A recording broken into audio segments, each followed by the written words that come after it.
Welcome to the Rain or Shine podcast, where we talk about all things PRF. My name is Ross Bronson. I'm the Ag Risk Consultant with Red Summit Advisors, and today we're going to talk about how are indemnity amounts determined. And to help me with that, I have McKay Erickson here with me. McKay, thanks for joining us. You bet. Thank you. This is something a lot of people ask and kind of want to know about. So before we get into the specifics of kind of the calculations, can you just help us with a few questions? So how do you, when we talk about an indemnity, right? What's an indemnity? That would just be, any payment that triggers due to a lack of rainfall that's below normal. Okay. And so, anything below that would trigger a payment. Okay, so I guess we could say an indemnity is a payment from the insurance. Correct. Okay. Yeah. Right. So you kind of alluded to this already, but how do you receive an indemnity? So that's just, once you have your policy in place, you have, a coverage level, and then the USDA is gathering that rain data from your area. And so whatever that rain data is, anything that's below your coverage level, which is a % of normal rainfall, anything below that will trigger an indemnity. And then we'll get into that a little more in depth here in just a second. Some people have some concern about, what can indemnities be used for? They hear that it's a government subsidized program. I think they think there might be a little more oversight than there is, but what can you use these payments for? Really, there's no rules on it, and it can be used however you see fit, best for your operation. You can purchase hay, you can purchase heifers, you can use it to pay, down loans on your land. You can use it to buy more permits or land or whatever you need to improve water, structures, improve your pastures, whatever it may be. And so, there's really no rules on the use of that, but really the goal is just to help you improve your ranch. Yeah, and I think that's important that is the goal, right? That's why this program really exists, is to keep ranchers viable, so to speak. So, right. Okay, so let's dive into the actual calculation of how the indemnities are figured. Can you dive into that for us? Yeah. I have a couple examples, but I'd like to just kind of go over the formula here on the board, and it's not a complicated formula, but it's also like not the most straightforward.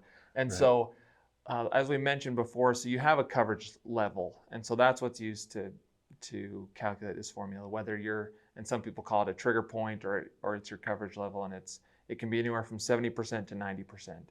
And so that would be what's first. And so we have I'll do CL for your coverage level, and that's going to be in a percent, and then you'll just minus the percent of rainfall, the percent of normal rainfall in that grid for that interval, and then we'll just take all that and divide that again by the coverage level. And so that will just kind of give you how much of that portion of dollars of coverage you'll get. And so that's what it's kind of assigned when you select your coverage. You have so many dollars of coverage per interval, and that's based upon how much percent of coverage you have in that interval, and then what your coverage level is. The higher your coverage level, the more dollars of coverage will be there. And so all this is doing is basically like you just have a bar, and that's your dollars of coverage. And if it doesn't rain at all in that interval, you get that entire chunk of dollars of coverage. But let's say it rains, it is 10% of normal, you would get 10% of that bar. But since coverage level is not 100%, you can only go up to 90. This formula just basically kind of helps you figure out which portion of this you get. And so then to finish this off, all you do is then times this by your dollars of coverage. And so that coverage, okay. So that's all that formula is that it's just helping you determine that portion of that bar that you get. And so we just have, like, for a quick example, we have someone that they are at an 85% coverage level. So you just put an 85% there, and that's 85%. And then it rained in that interval. It ended up being about 23.8%. So if you do all this math, 85 minus 23.8, divide that back by 85, that would give you about 72%. So then 72% of this bar, and for that interval, this bar would be $136,530. So that's, if it didn't rain at all, that's the amount that you would get. But since it did rain some, it rained about 23.8% of normal. You do this formula, it spits out about 72%. So then you would get 72% of this $136,000, which is about $98,300. Yeah.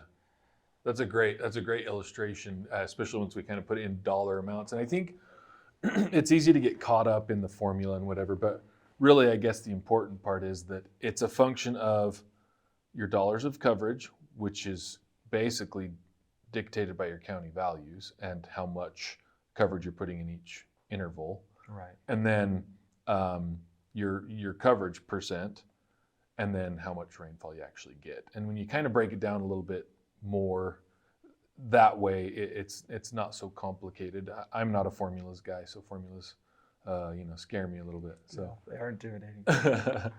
Well, that's great. So that's how your indemnities are calculated. And if you have any questions about that, give us a call here at Red Summit Advisors.